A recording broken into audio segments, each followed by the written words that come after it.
Welcome back. The Cocoon in Wood County helps so many people all day, every day, and a new partnership will only expand that help. This afternoon, we have Kathy Mull here to talk about the Champion of Change program. Thanks for being here today. Thank you. First of all, let's talk about the Cocoon, though. What you all are a domestic violence shelter, correct? Tell us a little bit about the services you provide in the community. So we are Wood County's domestic and sexual violence agency, and so we're supporting survivors of domestic violence, sexual assault, sex trafficking, and we do provide emergency shelter, but we also provide a wide range of community-based services for individuals who may not need shelter or may not be ready yet to make that big of a decision to come and stay in shelter. And so it includes, a 24/7 hotline that's available to survivors, and then a lot of, safety planning and community-based supports that we can help them as they move along in their journey. What's the need like right now?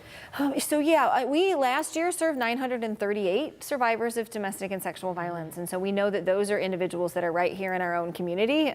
So they're our neighbors, our friends, our coworkers, people that we know. And we, again this year, we've seen a record number of people that are reaching out and asking for help. So unfortunately, we know the need is greater than ever, but we're also very grateful that folks feel that they can reach out and ask for help at the same time. Right. They say this is the place, and I feel comfortable going there. So you're also working to support businesses in our community to also make folks more comfortable and maybe safe in the place where they work. Talk a little bit about this new partnership, this new program. Yeah, so we're really excited that we launched our Champions of Change program this year, which is a partnership between Cocoon and local area businesses.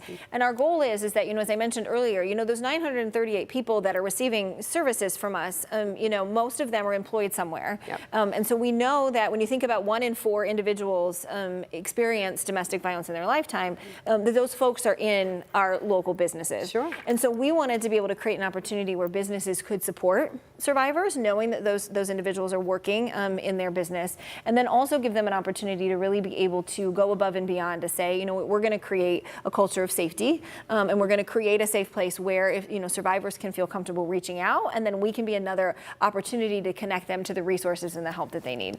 So what is it exactly that you're doing with the businesses to help support them? So our goal is to partner with that business and identify what they see are the needs in their workplace, and then we start by doing training with supervisors and HR managers, so individuals who are probably going to be the first ones to start to see either disclosures from their employees or maybe there's a work performance issue, but that as you start digging into that, you realize it might be related to the fact that this employee is going home and experiencing violence at home, or has a controlling partner that might be affecting their ability to do their work as well as they would like to. And so we start by giving those individuals the tools to be able to support, respond, and then refer to services. And then we have the ability to be able to take it out to the larger workforce and send a message to those employees that, one, this is a safe place, that if you need something, there are people here who want to help and support you. And also, we're not going to tolerate domestic or sexual violence occurring in our doors. And so it sends a strong message, to the employees as well, that, we want this to be a place that's safe and comfortable for everybody. Because it could be that an employee is going home to an abusive partner, but it could also be that there might be some abuse happening in the workplace as well. So how can businesses connect with you all?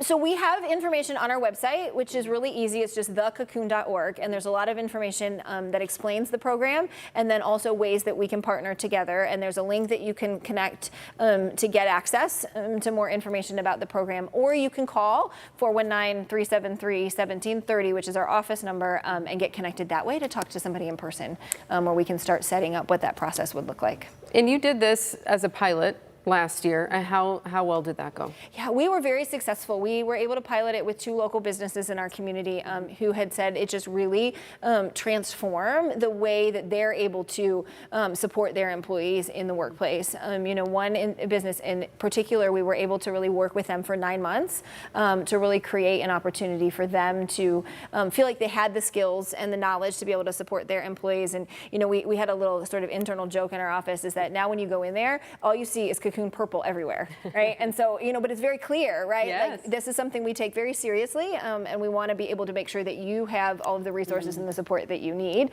And so, yeah, we were, both the businesses and, us implementing that program, we're very pleased with the results. And it's something that the business can then say, hey, we're a safe place, and this is, maybe you want to work here, something like that. So wonderful new jump start here to a new program, hopefully going to help a lot of people here in our community. We appreciate the work you're doing. Thanks for being here today. Thank you so much. Absolutely.